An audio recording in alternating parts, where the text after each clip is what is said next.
Hey guys, it's Lane with Tim's Nation. I'm here today to talk to you a little bit about the Leagues of Votann list that I'm bringing today, facing off against DJ's Necrons. I've made some adjustments to the Votann finally. I had my 9th edition list that I was very happy with. It did great in 9th edition, won a few RTTs with it, but obviously things changed quite a bit between 9th and 10th. So I had to make some adjustments. I found that I didn't like the way the hackathons work very well in 10th edition. They're not bad. You know, they're decent durability for the points. I don't feel like I can rely on them for damage output. And so I'm going to try very few vehicles. We do have a couple Sagittars. We've got a bunch of Pioneer jet bikes in the list, but no big hackathons today. So we'll see how this does. I'm really just experimenting with some things and trying things. I know Votann are doing really well in the overall meta right now. They're probably 3rd or 4th competitively, so they've been doing well. I just don't feel like I've particularly myself cracked my playstyle or meshed my playstyle with how that's working. So we'll see how this list does today. Incidentally, this is the 2nd time I run this list.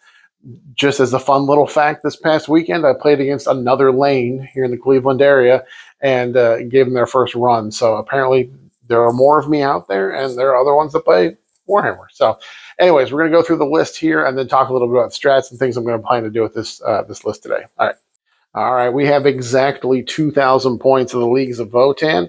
I've done some additional painting since the last time I played them on the channel. So we have a lot more Thunderkin and more Hearthguard because I really only ran 5 Hearthguard in 9th edition. Only had 5 of them painted up and only had 6 of the Thunderkin painted up. So we're going more on both of those units today.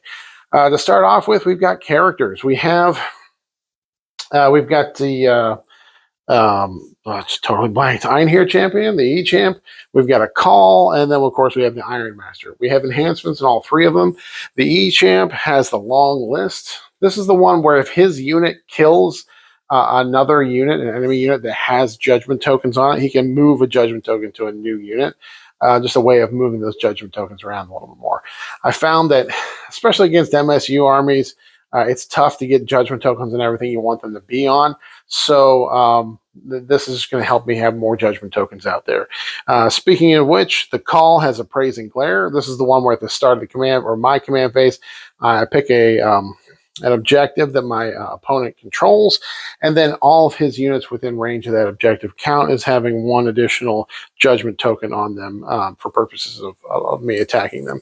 And then finally, the Iron Master has the Grim Demeanor enhancement, and just means that his unit is able to ignore penalties to their characteristics, to their rolls, and I can reroll battle shock tests taken for that unit. So those 3 units, the E-champ is going to be going with the big brick of 10 Hearthguard. The call is going to be going with the small 5-man brick of Hearthguard.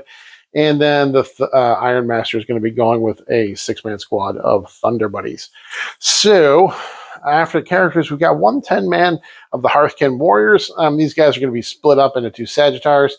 So we're just going to have them out there for getting on objectives, doing actions, scoring a few points, hopefully surviving a little while before they get totally plastered. But 1 10-man. I still have 18 of my Pioneer jet bikes. I love my jet bikes. Not quite as good in this edition as they were last edition. Missing those Ymir buffs that we used to get, the invuln and the extra range and the extra AP, but they're still very mobile. They still have a scout move. They still can jump off the table at the end of my opponent's turn if they're within 6.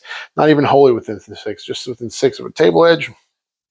And then they still have a lot of shots. They still put out a lot of damage. And there's not much AP in this army, but their autocannons are strength 7. So even into higher toughness vehicles and monsters, if they've got a couple judgment tokens, they're still wounding on 4, so they still have the chance to get some damage through. So 3 6-mans of the Pioneer jet bikes.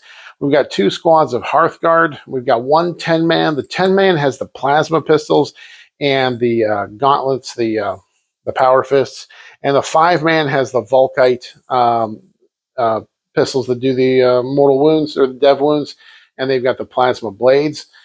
Then we do have 3 6-mans of the Thunderkin. The Brokir Thunderkin, these are all going to be on with grav cannons. They're not exactly WYSIWYG. I bought some of these models used off of eBay, And one squad is modeled with the bolt cannons, but I'm running everything as grav cannons today. So they're all the grav guns. The grav guns are real strong. DJ's not bringing vehicles for me today, but they're still real good.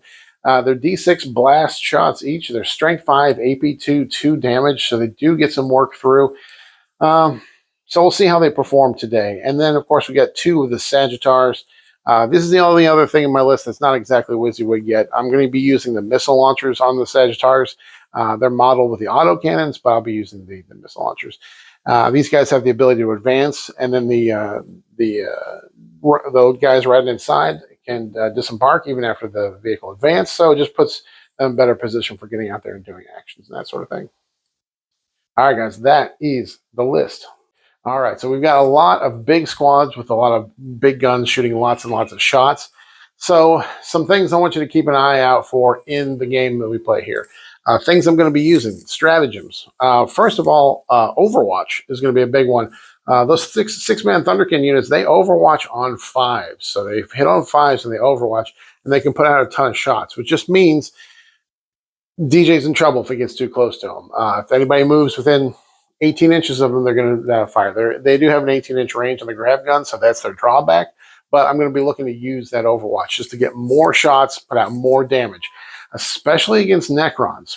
If you're playing against Necrons and you have the ability to do damage in the Necron's turn, whether it's their fight phase or through Overwatch or if anything else, there's any kind of reactive abilities you have to do damage, that can be huge into Necrons, because other than Necron units that have the Resurrection Orb, they don't reanimate in your command phase. So you get more opportunity to do damage with less reanimation from them. Anytime you attack them in your turn, during your turn, Necrons will have the opportunity to reanimate at the start of their command phase. Every unit does. But if you can do some shooting in there, or some, not necessarily shooting, but damage during their turn, that damage is more likely to stick around, then you'll be able to finish off those units in your turn. So I'm going to be looking to use Overwatch quite a bit. Next, there's a strat, Ancestral Sentence. This just gives a unit sustained hits. That's nice, but if that unit that they're targeting has Judgment tokens, it becomes sustained 2. And like I said, I've got some big units that put out a lot of shots. The Thunderkin, the Hearthguard, and especially those big 6-man squads of bikes put out a lot of shots. So I roll a lot of dice, and every 6 generates 2 additional hits when I'm using Ancestral Sentence. So I'm hoping to use that just to pour on the extra damage when I need to, especially against Necrons. It's very valuable to do as much damage as you can in a single swipe. Next, I've got I forget what it's called. There was something retreat. I have the ability to fall back and shoot. So I'm going to be trying to use that when I get tied up. I also have the ability to shoot back after being shot at. So DJ shoots me.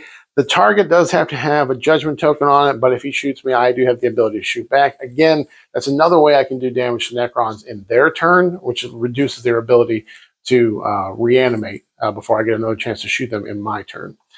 And I think that's it. Yeah, that's what I've got going on. So I'm hoping to kill Necrons really fast. You got to wipe these guys off the table. It's a bit of an MSU army that DJ's bringing, so it can be kind of difficult because I only give out 4 sets of Judgment tokens at the beginning of the game. But I think I've got a pretty good chance. So follow me over to the battle report and check these guys out. Let's see how the Votann do today.